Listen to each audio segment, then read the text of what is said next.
All right, let's say that you have 10 CDs, and that number doubles every year. How many CDs will you have at the end of 5 years? Well, I'm sure you could figure this one out on your own, but I'm going to suggest that we make a table. We're going to talk about the number of years, and we're going to talk about the number of CDs. And my time can never go negative. I only start at 0 with time. So the first year I have 10 CDs.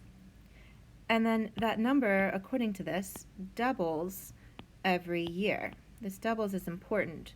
Now, if 10 doubles, is that 10 times 2, or is that 10 times 10?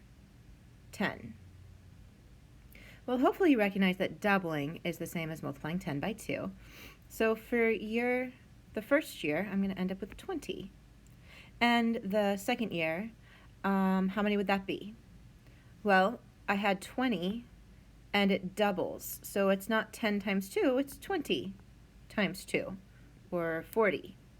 Another way to write this is, in this scenario, going from 10 to 20, it was 10 times 2.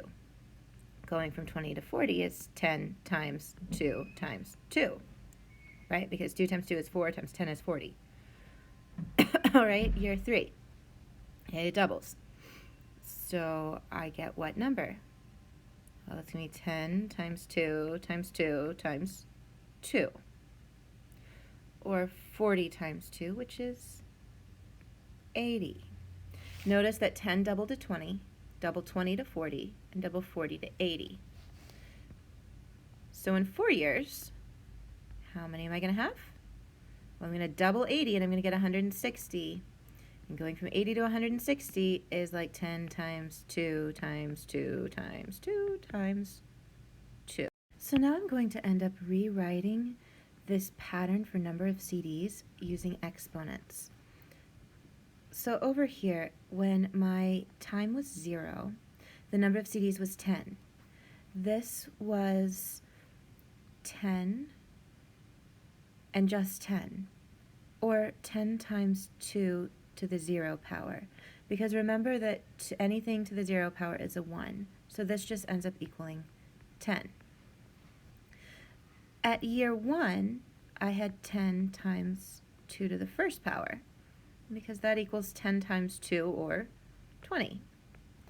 And at year 2, I had 40 CDs, and that was like 10 times 2 squared. 2 squared is 4, times 10 is 40. And then at year 3, I had 80 CDs, and it was 10 times 2 times 2 times 2, or 10 times 2 cubed. 2 times 2 times 2 is 8, times 10 is 80. And then 10 times 2 to the 4th power equals 160. 2 times 2 is 4, times 2 is 8, times 2 is 16. So what is my pattern?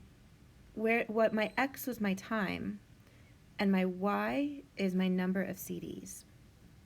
So y equals 10 times 2 to the x power. Remember that when my time was 0, y equaled 10 times 2 to the 0 power, which is the same as 10 times 1, or 10. So if I want to know how many CDs I'll have at the end of 5 years, number of years is my x value, so I'm going to plug 5 in for x in this equation, and y equals 10 times 2 to the 5th. Well, let's solve this out. 2 to the 5th is 2 times 2 is 4, times 2 is 8, times 2 is 16, times 2 is 32. And 10 times 32 equals 320. So this means at 5 years, I will have 320 CDs. What I've just done is create an exponential function. An exponential function is any function in the form of y equals a times b raised to the x power. where a is any number other than 0, b has to be greater than 0 but not equal to 1, and x is any real number. So let me write that down one more time. An exponential function is a function in the form of y equals a times b to the x power, where my a value is any number except for 0. That kind of makes sense if I think about it, because if a is 0 and I multiply it by something else, then this whole thing is 0. That's not a function. So, or it's not an exponential function. So a cannot be 0, and b is any number except for 0 or 1. That also makes sense. If this is 0, then I multiply a by 0, I still get 0. 0 times any number is 0. So b can't be 0. And it also can't be 1. And here's why. What's 1 to the second power?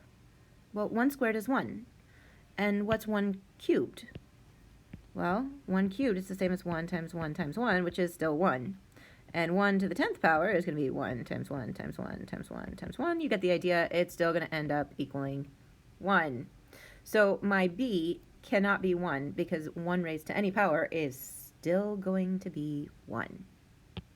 All right, and you're going to see how this ends up looking. This looks a little bit different than any graph we've seen yet. So let's think about graphing this time and CD problem that I had.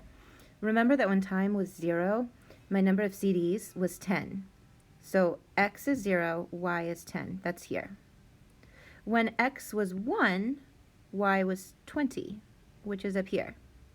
When x was 2, y was 40. And when x was 3, right here, y is 80, which is all the way up here. So I end up with a curved graph, not a straight line. So in general, when we're talking about exponential functions, we're talking about functions that are going to look something like this. Or maybe they're going to look like this. Or if we're going to be really wild, they might even look like this.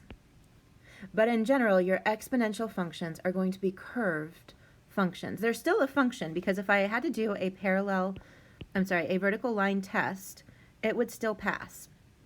I could take any line and drag it across, and for every x, there's still only one y. So let's look now at how to evaluate an exponential function.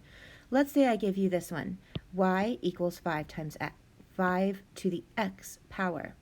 It's in the form of an exponential function, y equals a times b to the x. So let's just identify these parts here.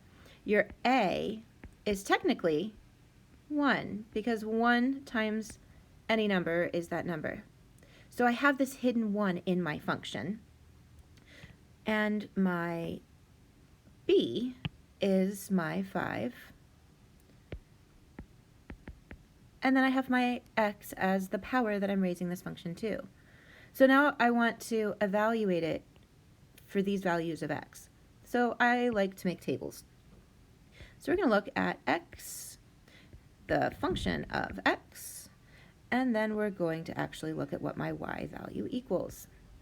And I'm going to plug these values in. So let's take 2 first.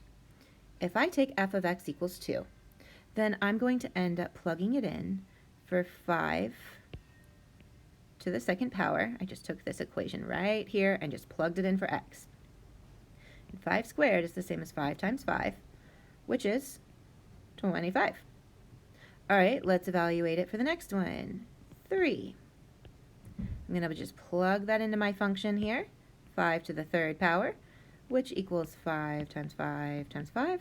I find these helpful to think of with quarters. So I have 5 times 5 is 25 times 5. It's going to be 125. And I'm going to evaluate it for the last number up here, 4. So I'm going to plug it back into my function, 5 to the 4th power. And that's 5 times 5 times 5 times 5. At this point, it might be helpful to plug it into your calculator. But 5 to the 4th power is going to be 625. All right. Now, let's look at evaluating something with different terminology. All right, this one looks a little bit different, but it's really not that much worse. Remember that my function y equals a times b to the x. So I need to just look at remembering that my a here is my 4 in this function, and that my b is my 3. All right, this is simply saying that my function here is called t instead of being called y or f. Function t is a function of n. So instead of having an x term, I have this funky little n here. And it's saying that my function t depends on my value of n. And I want to evaluate for the domain of -3 and 6. What on earth? Well, think back to when we first did graphing and you had domain and range. We had your domain as your x values, and you had your range for your y values. So if I'm wanting my domain, it means that these are the independent variable, or in other words, for n.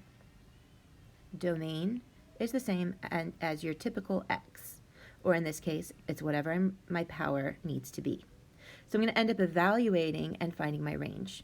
So my range for t, when I end up with plugging this in, we're going to use our table again, and I'm going to get my n values here. I'm going to plug it in, solve, and then I'm going to write what my t equals. All right. So if I've got an n of -3, plug that into my function, and I have 4 times 3 to the -3rd. This is where those exponent rules we've been studying come in really handy.